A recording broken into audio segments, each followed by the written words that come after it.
حضرت حذیفہ یمانی، حذیفہ یمانی یہ جو اہل بیت کے قریبی ہیں، حضرت ذو الشہادتین خزیمہ ذو الشہادتین ہیں نا یہ لوگ ذہن میں، بچوں کے شاید ذہن میں نہیں ہے، وہ کہہ رہے ہیں کہ نہیں ہے ذہن میں، بتا دیں، بتاؤں پھر؟ اب آپ لوگ زبردستی پڑھواتے ہیں یقین مانیں۔ تو اب حضرت خزیمہ رضی اللہ عنہ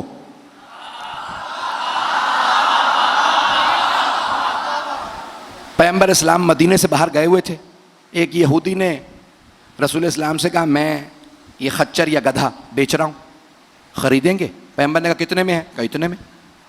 آپ نے پیسے دیے، کہا مدینے پہنچ کے دے دوں گا۔ پیغمبر اسلام نے کہا مطمئن ہے؟ کہا ہاں مدینے پہنچ کے دے دوں گا، ابھی رسی مجھے ہی تھامنے دیں۔ پیغمبر اسلام کو کوئی بات نہیں، مدینے پہنچے، پیغمبر نے کہا بھائی پیسے لے چکے ہو، اب سواری میری ہے۔ کہا کون سی سواری؟ اب سمجھ میں آیا؟ کچھ لوگ ابھی نہیں دھوکے دینا شروع ہوئے ہیں، پہلے سے دھوکے باز ہیں۔ ایسوں کو موقع نہ دیجیے گا آپ کی سرزمین پہ آ جائیں، پتہ نہیں لوگ ہیں یا نہیں، کچھ لوگ تو پہنچ گئے۔ تو جانے گرامی رسول خدا صلی اللہ علیہ وسلم نے فرمایا کہ بھائی مجھے نہ عادت ہے نہ شوق جھوٹ کی، راستے میں نے تمہیں پیسے دیے، کہ بھائی ٹھیک ہے آپ کسی اپنے آدمی سے فیصلہ کرا لیں، شہر آپ کا۔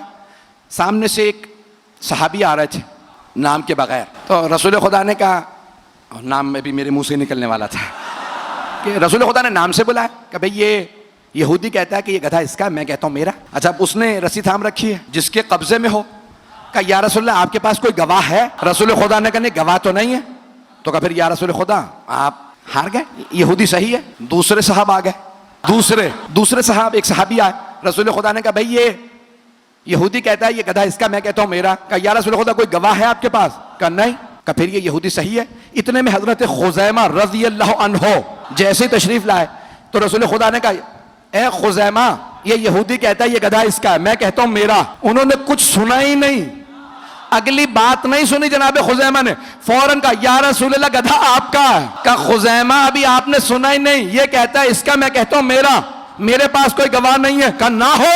کہا خزیمہ کیسے فیصلہ دے دیا میں حق ہوں؟ کہا یا رسول اللہ آپ نے کہا جنت ہے، ہم نے دیکھی نہیں، ہم نے جنت مان لی۔ آپ نے کہا جہنم ہے، ہم نے دیکھی نہیں، ہم نے مان لی۔ آپ نے کہا صراط ہے، میزان ہے، جب بغیر دیکھے سب کچھ مان لیا تو جب آپ کہہ رہے ہیں یہ سواری آپ کی تو آپ کی۔ تو اب آپ نے فیصلہ دیا، رسول خدا نے کہا خزیمہ آج سے آپ ہیں ذو الشہادتین، نہیں ہے لوگ کہ باقی میرے سارے صحابہ ایک گواہی دیں گے تو ایک ہی شمار ہوگی، آپ ایک گواہی دیں گے دو شمار ہوں گی۔ اب وہ پہلے دونوں نے کہا یا رسول اللہ یہ کیا بات ہوئی؟ کہا کیونکہ خزیمہ نے میری گواہی دی ہے، میری۔ اب اگر کوئی نبی یا بنت نبی کی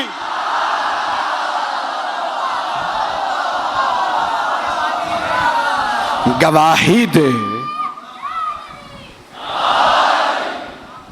یہ بڑے بڑے جلیل القدر اصحاب رسول ہیں، حضرت حذیفہ یمانی کہ جن کو امام حسن مجتبیٰ نے یاد کیا ہے۔ کہاں آج کہاں ہے وہ حذیفہ یمانی؟ آج کہاں ہے وہ خزیمہ ذو الشہادتین رضی اللہ عنہما؟ تو حضرت حذیفہ یمانی عراق آ گئے تھے، وہاں ان کا انتقال ہو۔ میں آخری روایت پیش کر رہا ہوں، سنیں گے؟ وقت ہے نا؟ آخری روایت۔ تب یہ عزیزان گرامی دعاؤں میں آل محمد کے علاوہ ایسوں کا بھی واسطہ دیں تو دعا قبول ہو جاتی ہے۔ اللہ تک پہنچنے کے لیے آل محمد باب ہیں، اور آل محمد تک پہنچنے کے لیے یہ کوئی سلمان ہے، کوئی ابو ذر ہے، کوئی مقداد ہیں، کوئی عمار ہیں، کوئی مالک اشتر ہیں، کوئی حبیب ابن مظاہر ہیں۔ ان میں سے ایک کل میں انشاءاللہ اس بات کو مکمل کروں گا، اگر یاد رہے تو انشاءاللہ جناب عباس علیہ السلام کے باب الحوائج ہونے پہ، اور وہ کیا لکھ دیں اور انسان کو کیا ملتا ہے، یہ انشاءاللہ اگر زندگی رہی اور مجھے یاد رہا میں کل پیش کروں گا کہ آپ کو عظمت حضرت عباس علیہ السلام معلوم ہو کہ ان کے صدقے کے بغیر کسی کو کچھ نہیں ملتا۔ کل پیش کروں گا بڑے بڑے عرفاء نے کیا لکھا ہے حضرت عباس علیہ السلام سے متعلق۔ تو حضرت حذیفہ یمانی عراق میں انتقال ہوا، وہیں پہ قبر بنائی گئی، اور اب سے تقریباً 80 برس پہلے سیلاب آیا جس قبرستان میں وہ تھے ساری قبریں بہہ گئیں، ایک قبر میں ایک مردہ نکلا بالکل سالم، نہیں ہے مجمع، نہ بال جھڑے تھے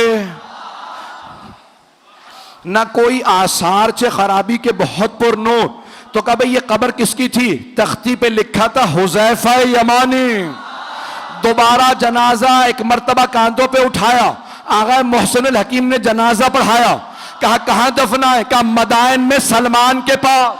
عزیزان گرامی، آل محمد کے ماننے والے مر بھی جائیں تو زندہ رہتے ہیں، بڑے بڑے جلیل القدر ہیں، ان کے ماننے والے ایسے ہیں، ان کے ماننے والے ایسے ہیں۔ مکمل کر رہا ہوں بس بحث کو۔ عزیزان گرامی، آل محمد کے ماننے والے ایسے ہیں کہ اگر آپ ان کی قبور مطہر پہ جائیں تو جسد بالکل صحیح سالم ملیں گے۔